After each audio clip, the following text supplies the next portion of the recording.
Hello, it's Joelle here, and I have been asked how do you share your Google Calendar to parents. So every time you create a Google Classroom, it automatically generates a calendar. So to share it, you need to come up here to the About, and make sure you click on Google Calendar and not Classroom Calendar. And that's just going to open up all the calendars that you have. Go to the calendar that you want to share, and you'll see there are 3 vertical dots here.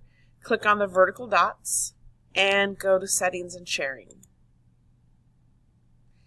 Scroll down to Make the Calendar Public. You cannot share it unless it's public, so you got to say OK. And click on Get a Shareable Link.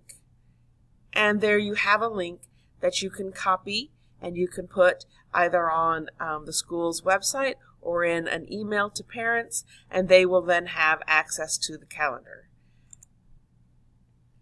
Have a great day.